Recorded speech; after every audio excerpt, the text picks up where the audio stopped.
Kalian pernah nggak sih pas lagi lihat bintang di langit malam, tiba-tiba ngerasa, kecil banget? Atau bertanya-tanya, di alam semesta yang seluas ini, kok ada hal-hal yang seolah tersembunyi dari kita? Nah, hari ini kita bakal ngebahas pertanyaan filosofis yang dalam banget, berdasarkan sebuah teks kuno tentang batas penglihatan kita dan apa sih sebenarnya realitas itu. Oke, jadi ini dia peta kita buat hari ini. Kita mulai dari pertanyaan besarnya dulu. Terus kita bakal bongkar satu prinsip kunci yang namanya ihata atau pemahaman utuh. Dari situ kita bakal lihat betapa kecilnya kita di skala kosmik dan gimana caranya cahaya justru bisa jadi penghalang. Abis itu, kita bakal selami cara kerja persepsi kita, dan terakhir, kita bakal temuin kalau ada jenis penglihatan lain yang mungkin jauh lebih penting. Siap? Yuk kita mulai. Oke, kita mulai dari akarnya ya. Semua penjelajahan ini tuh berawal dari satu pertanyaan fundamental yang udah menghantui para pemikir selama berabad-abad. Dan inilah pertanyaannya. Kenapa kita nggak bisa melihat Tuhan? Pertanyaan yang berani kan? Nah, teks yang kita bahas hari ini nggak menghindar sama sekali. Malah teks ini nawarin jawaban yang nggak dimulai dari dogma, tapi dari sesuatu yang kita semua bisa pahami. Logika di balik cara kita melihat sesuatu. Nah, buat jawab pertanyaan raksasa kayak gitu, kita butuh satu kunci. Dan teks ini ngasih kita kunci itu, sebuah konsep tunggal yang kalau kita paham, bakal ngebuka seluruh argumen ini dan mungkin mengubah cara kita memandang dunia. Dan inilah kunci itu. Ini inti dari semua pembahasan kita hari ini. Sebuah kata, sebuah ide yang jadi fondasi dari segalanya. Ihata. Coba ingat-ingat kata ini. Idenya kuat banget. Gampangnya gini, kita nggak bisa benar-benar melihat atau memahami sesuatu secara utuh kalau kita ada di dalamnya. Coba deh bayangin, kalian bisa nggak lihat seluruh gedung apartemen pas lagi di dalam kamar mandi? Ya nggak bisa kan? Buat lihat keseluruhannya, kita harus keluar berdiri di seberang jalan. Penglihatan sejati itu butuh jarak, butuh perspektif dari luar. Dan sumber kita ngasih analogi yang keren banget buat ngejelasin ini. Bayangin seekor mikroba yang tinggal di gigi kalian. Buat dia, permukaan gigi itu ya seluruh alam semesta. Dia nggak bakal bisa, bahkan dalam imajinasi terliarnya sekalipun, ngebayangin kalian, manusia raksasa yang jadi rumah buat dunianya. Kita terlalu besar, terlalu kompleks buat dipahami dari sudut pandang yang sempit banget. Jadi ini poin pentingnya. Sama kayak si mikroba yang nggak bisa memahami kita, karena dia terkurung di dalam dunia kita, argumennya adalah kita juga nggak bisa ngelihat sesuatu yang keberadaannya jauh melampaui kita. Kita ada di dalam ciptaannya. Penglihatan, dalam arti ihata tadi, butuh perspektif dari luar yang kita nggak punya. Setelah paham konsep ini di skala mikro, yuk kita lompat jauh. Kita lihat gimana ide ini berlaku di skala yang paling ekstrim, skala kosmik. 4 miliar tahun cahaya. Coba biarin angka itu meresap dulu. Itulah jarak terjauh yang bisa dijangkau teleskop kita yang paling canggih. Kita bisa lihat cahaya dari galaksi yang lahir miliaran tahun lalu. Rasanya kayak kita udah bisa lihat segalanya kan? Tunggu dulu. Dan disinilah letak ironi yang luar biasa. Dengan semua teknologi kita, dengan kemampuan kita menatap ke awal waktu, sumber ini ngingetin kita kalau semua pengetahuan kita itu cuma setetes air di lautan. Kita mungkin bisa melihat jauh, tapi kita belum tentu paham apa yang kita lihat. Kita cuma lihat sepotong kecil dari puzzle yang ukurannya tak terhingga.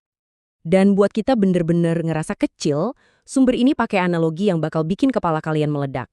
Bayangin seluruh alam semesta yang kita kenal, semua miliaran galaksi itu, cuma kayak cincin kecil yang dilempar ke padang pasir super luas.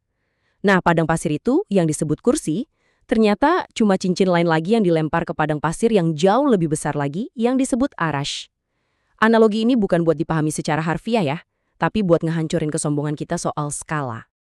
Dan ayat ini, ngerangkum semuanya dengan sempurna. Ini adalah gema dari prinsip ihatoh yang kita bahas tadi. Penglihatan kita yang terbatas ini nggak bisa melingkupinya, tapi justru dia yang melingkupi dan memahami semua penglihatan. Ini bukan soal mata kita lemah, tapi soal sifat dasar realitas itu sendiri. Oke, sekarang kita masuk ke ide yang paling aneh yang kedengarannya kayak paradoks. Gimana kalau alat yang kita pakai buat melihat, yaitu cahaya, sebenarnya adalah hal yang menghalangi kita? Ini jawaban yang luar biasa dari Nabi Muhammad pas ditanya apa beliau melihat Tuhan. Perhatiin deh, jawabannya itu bukan iya atau enggak. Jawabannya itu malah pertanyaan balik. Dia itu cahaya, gimana caranya aku bisa melihatnya? Ini seolah-olah bilang kalau sifat dasarnya itu ada di luar kategori penglihatan biasa. Kita kan nggak bisa melihat sumber dari segala cahaya. Jadi, coba pikirin gini deh. Kita ini kayak ikan yang berenang di lautan. Buat si ikan, air itu bukan sesuatu yang dia lihat. Air itu medium dari seluruh hidupnya. Dia nggak sadar.